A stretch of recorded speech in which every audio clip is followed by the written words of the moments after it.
Hi, I'm Rachel, and welcome to my 2024 NaNoWriMo Week 2 vlog.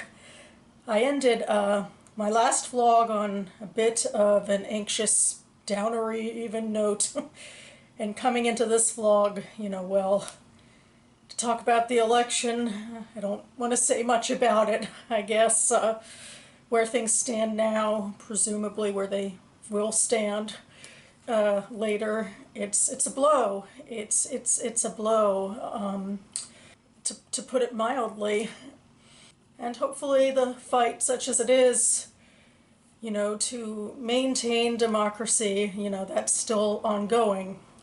And I am going to continue with these vlogs because I feel like, taking part in this activity is a way for me to bolster myself. Writing is my way to understand the world and grapple with a lot of it. And that is what I'm attempting to do with my Jewish-inspired fantasy novel, which I am behind on. Not the greatest way to start the month. I feel like this year, I've been a rebel for a while, and I think this year has been more of a difficult balancing act than usual, maybe. Because to be a rebel, I do have to do some prep work for my book reviews or, movie reviews for NaNoBlogMore, or what have you. So I still have to go find that balance. And maybe find a different time to film. I'll keep this short before, the construction overtakes me. And with all of that being said, it's a weird way to start this day, day 6, by saying that after work I will be going to my writer's salon, but it will be for a critique session, not a writing session. Hopefully, everything is in service to the greater project ultimately. I've read other people's stuff, and people will hopefully give me good advice on the chapters I submitted. So in the broader scheme of things, it all works out. But after that, I'll have to haul some ass for actual, nano words. Hopefully being among writers, sci-fi and fantasy writers, talking about our projects, including the one I'm working on, will help keep me hopeful and excited to keep going forward.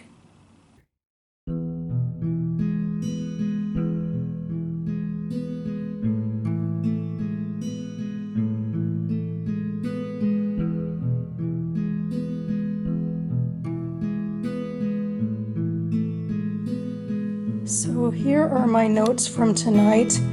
Alas, my recently rewritten chapters didn't go over as well with the writing group as I hoped they would. It can be a bit frustrating and demoralizing sometimes when, I guess I have these grand ideas in my head, and it can be difficult to get people on board. I don't think it's quite that even. It's, I have a character who can be passive, and I have a little bit, I guess, of what I want to say with that about, how, why do characters always have to be badass or whatever, but there is a reality of main characters needing to, have agency and pull the story, and so I'm thinking of ways that I need to perhaps once again rehaul parts of this chapter, which is, just a bit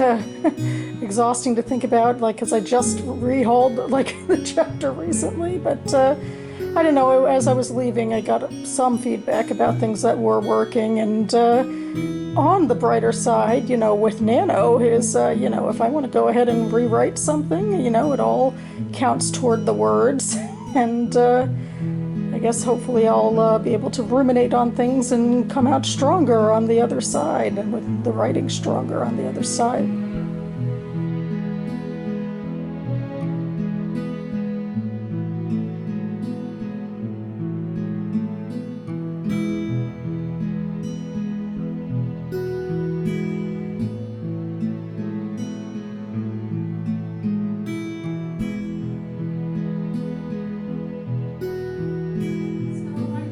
like I'm in a little bit of a better place place than I was last night. I've actually been drafting out a rewrite of this chapter that my affinity group was critiquing last night, trying to rework things to give opportunities for my main character to have more agency and also advance, parts of my theme and my plot and all of that.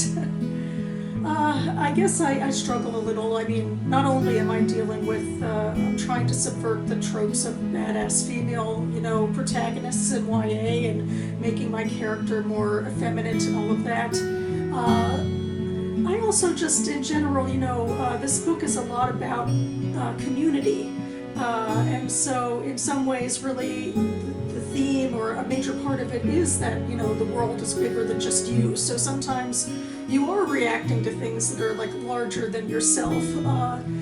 But there's a balance because very few readers, if any, would want to read a book where the main character is only reacted upon. That was, one of the major things we talked about last night. So now I'm trying to refine that balance in a new way, slowly, hoping it's coming together. So it's been an interesting journey, and of course Nano gives me the opportunity to, just dive right in and try new things with rewrites, and who knows, I could be rewriting and all the words count at least. But I'm hopeful that I'm at least getting to a closer iteration to what I want to convey with, this latest attempt, and I'm grateful that, hearing criticism can always be a little, debilitating and hard, especially when you put a lot of effort into your project, but feeling optimistic that I was able to turn things around in my head to try to challenge myself to, keep with my vision and also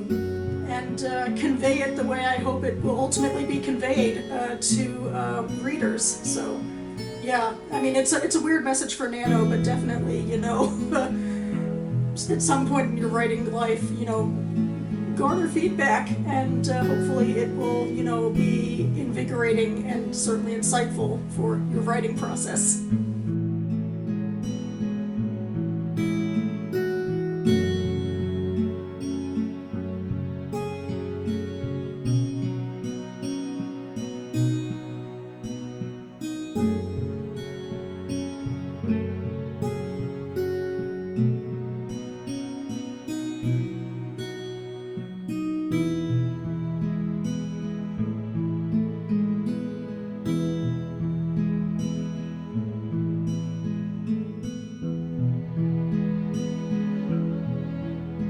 I just finished Tablet Shattered by Joshua Leifer. This is a recently published book and sort of buzzy and explosive, I think, when it comes to Jewish nonfiction that's been written this year and tracked by the Jewish American community especially. Leifer is someone who would describe himself as having grown up in Jewish establishment spaces in the U.S.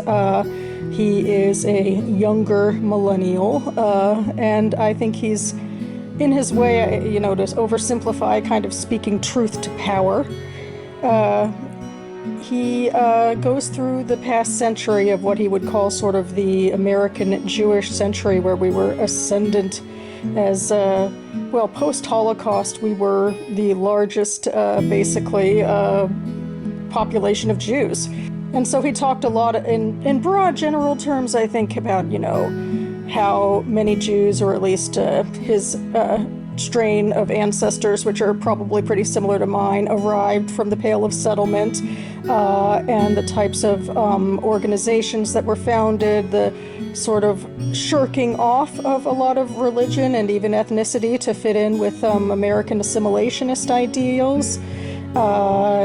How that impacted the community going forward, the belief in American exceptionalism, how it got tied in sort of with Zionism, especially as a replacement for a lot of Jewish identity that had been lost, and how Israel going from a scrappy startup nation to a superpower, growing ever rightward in its government, and then ultimately with the occupation and so forth, how that provided, a slowly fracturing reality with American Judaism, which remains largely affiliated with left-leaning causes in the U.S. Our complicated legacy here about where we fit in on the identity spectrum with provisional whiteness and so forth. I mean, it's all very broad, and sometimes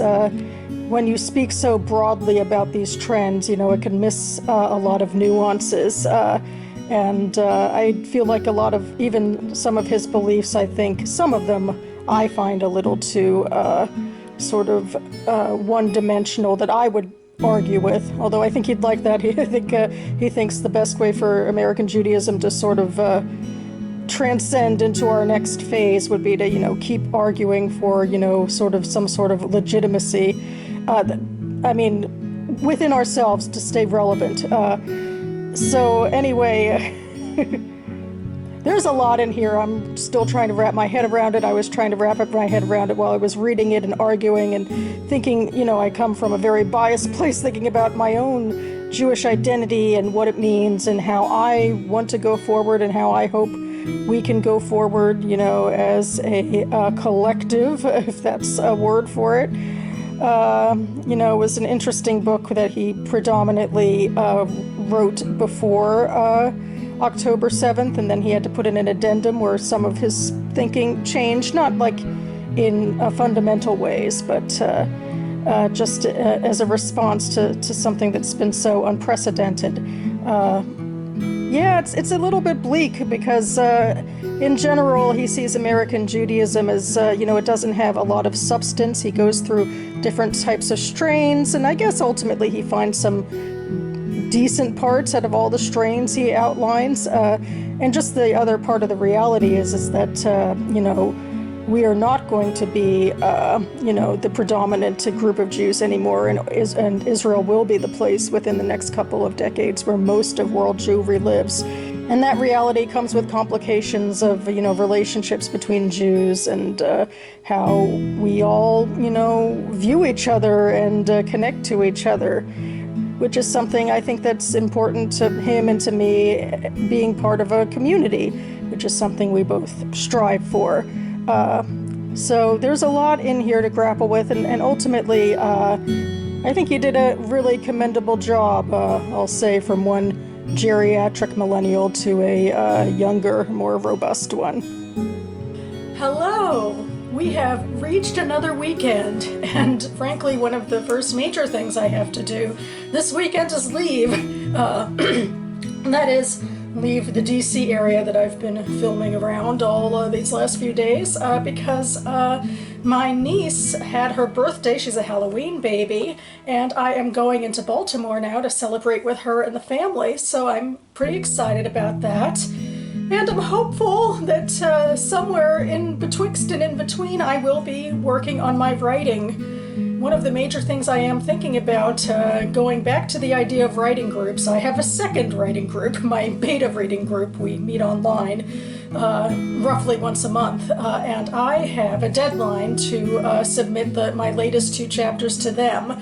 And those are the chapters I'm most recently drafting. I have just a little bit left to go with chapter 44, and then I can submit chapters 43 and 44 to them, and it has to happen within the next couple of days. So that's one of my big goals, is to move past my granularly slow, drafting process. I mean, I have things, outlined. I know what I'm doing. I know where I'm going. So I'm really intending to push myself. And maybe sooner or later I will get back on track. I'm currently about a day behind, so I really, ultimately, maybe one good push would put me ahead. But, I guess technically speaking, I've been scrabbling a bit, but more or less, not getting further behind. So that's hopeful as well. So, yep, another day, another challenge, but at least I get to see my niece and celebrate with her and with my family, and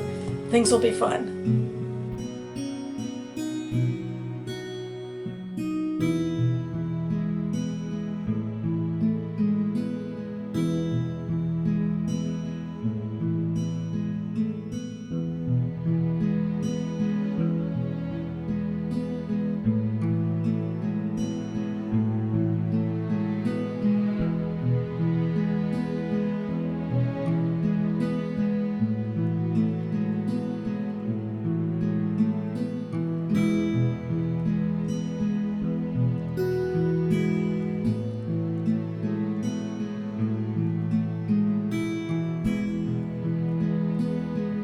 Good morning. I am here in the Baltimore area at my parents' house.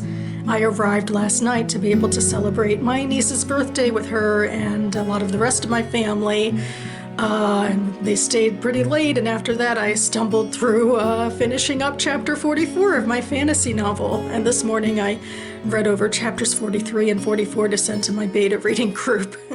It's a bit surreal. A lot of the end of chapter 44 I've been working on in the last few days, but otherwise these two chapters I've been eking through for a couple of months, and to actually read it all out narratively, it's a bit of a trip. I'm hopeful, at least, that a lot of it is sticking together right now. Of course, my beta reading group will offer invaluable feedback. These are kind of jam-packed chapters. There's a lot of action, so I'm hopeful that'll propel things along. We will see. I will be meeting with them over Zoom to discuss my stuff and their stuff next week. In the meantime, I think I'm going to pivot a little bit away from my novel for a little while to focus a little on my Rebel work with blog posts and book reviews and that sort of thing once I get back to Silver Spring. There's a cat here, though. It's a nice reason to stay. But anyway, that is my plan. I'm about to head in the shower, and then hopefully later today I will get myself back on track and continue to attack this word count.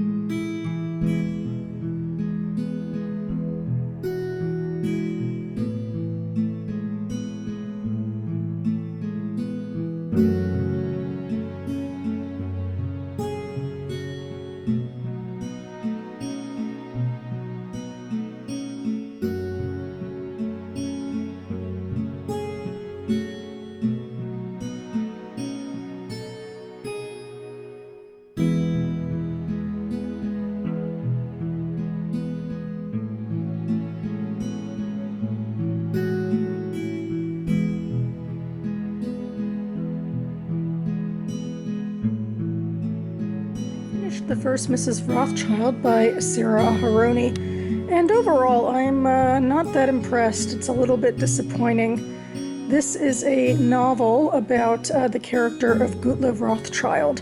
Her husband was the one who basically took his family out of being, court bankers in Frankfurt in the Jewish ghetto at the time, and, through his sons especially created a dynasty around all of Europe that turned into a big banking family.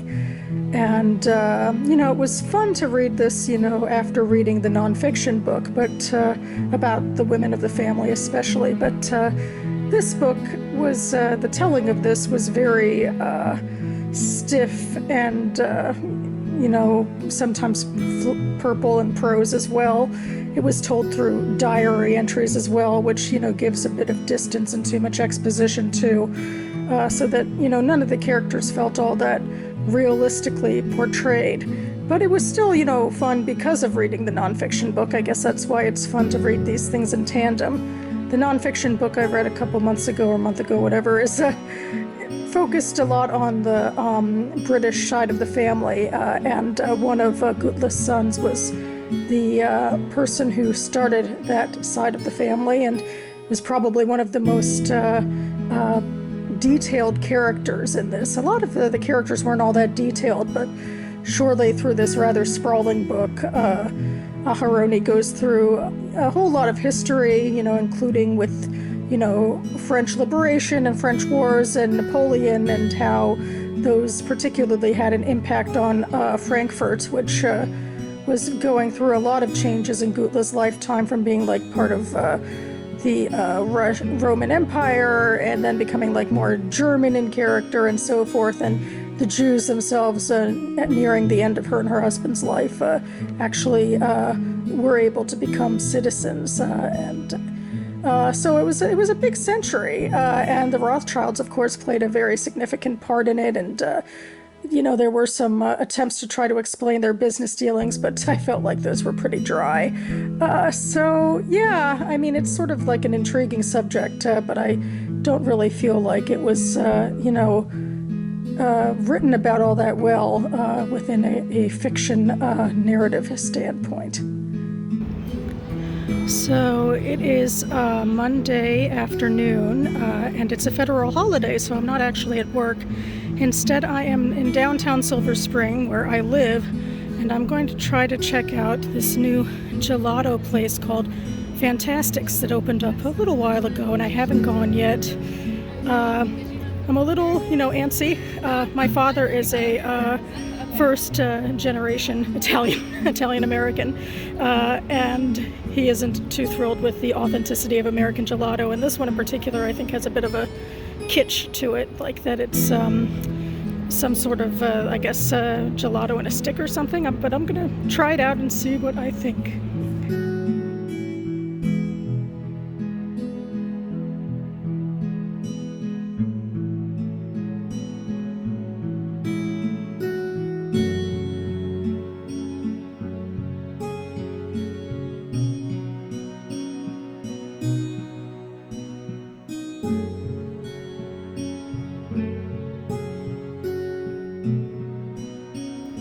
Well, it's okay, although I guess I probably dipped it into too many topics and I'm not sure I can taste the ice cream at all.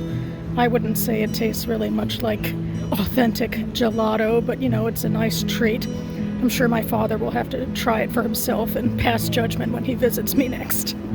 Good morning. It is a Tuesday and my first day of work this week, which is unusual.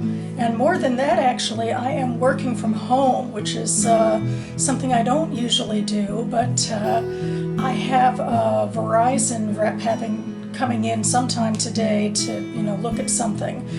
So I figured it'd be a decent excuse to take a little bit more time, kind of sort of off. I do have some reports and things to do, hoping certainly, of course, to, maintain writing schedule, because, those 1667 words just keep on coming day after day.